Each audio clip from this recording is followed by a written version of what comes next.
it just gets to a point where it goes back to, you know, same thing, like, you know, when a white person says something, or like a ethnic or you know, like a non-black person says something, and then like back to like when a black girl says something, you know, like Cardi B and I are very similar, you know, and we've made a lot of the same vulgar jokes, a lot of the same, you know, we've made a lot of the same ignorant political comments and stuff like that.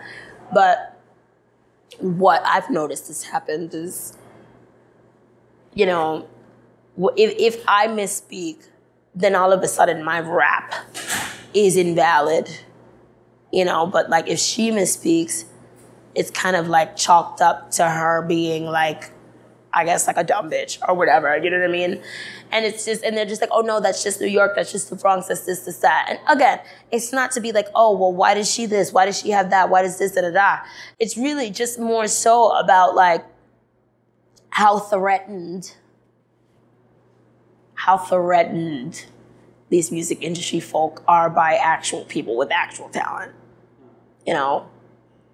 Like, even if you look at like the whole Nicki Minaj and Remy Ma debacle, you know, these are like the two like mainstream bandstand black female rappers we had, and you guys pit them against each other and egged it on, and then brought Cardi B up afterwards.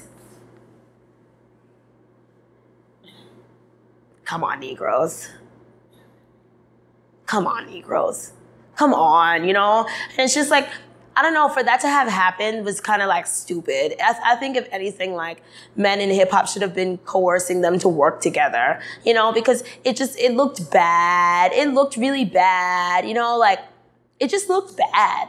And it kind of brought Nicki's value down. And even if it brought Remy's value up, it didn't bring her the right value. You know, it brought Remy's value up in the chitlin circuit. Like, you know, like, no, like, Remy's so talented. Like, that was just, like, the easiest thing you could have fucking done, you know? And whoever convinced you to do it was against you. I'm sorry, you know, because now you're the girl who wrote Cheether. But I don't know you as that. Like, I know pre-jail, like, you know, like, I know Remy Ma's music. I know her catalog. I know her as an artist. Even if you didn't collab with Nicki Minaj, I didn't want to see a fight. It just looks bad. It looks bad. And it looks bad on female rappers. It looks bad on black women. Charlemagne should be fucking ashamed of himself for egging it on. Like, everyone, Papoose, you should be fucking ashamed of yourself for letting Remy Ma do that, you know? Like, she just got out of fucking prison, and you're just gonna, like, you know, try and, like, you're just gonna stick her right back in, like, the fighting thing. Like, no. Absolutely fucking not. Remy Ma didn't even need to be on Love and Hip Hop. Cardi B needs Love and Hip Hop. Remy Ma does not need Love and Hip Hop. You get it?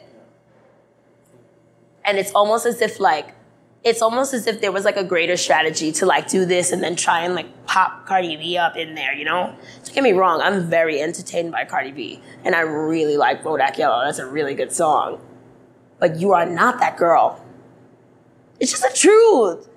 It's just the truth. You know what I'm saying? I'm not trying to take anything from you, but you're just, like, you're, like, you know, this, like, female rap thing, it's like a lineage. It's a real fire that burns in a soul. You don't have that fire. I'm very happy for your success. And I love your come up. And I love, like, seeing you smile and having a good time. But this, like, woman's expression, this black woman's expression, and, you know, whatever, we're not going to have a conversation about who's black, what's this, Afro-Latina, blah, blah, whatever. But, like, just the fire of this black woman's expression, you don't have it, Cardi. And you won't get it. Because it's not you. And the interesting thing about that is that that's what a lot of people were saying before she went #1. Everybody was like, BET Award, how does she get a nomination? No, okay, so this is the thing. Cardi B deserves BET. Like, Cardi B, that's where she fits. You know what I mean? She fits there. She fits at BET. But we've seen this happen before. We see you guys, like, in spite of Nicki Minaj, plop some bitch up to #1 and then you run to the Grammys. Like, it's like you get what I mean? Like, we've seen this movie before. It was called Iggy Azalea. You get what I mean? Like, I've seen this movie before. I know exactly what you guys do. You buy a #1 and then you buy a Grammy. You know? But it's just like, It's all being paid for, and that's not at all. I'm not at all trying to like take anything away from you. Shit, like I'd fucking love if somebody like paid for me to fucking get a #1. That's great, but I'm that girl. Nicki Minaj is that girl. Remy Ma is that girl.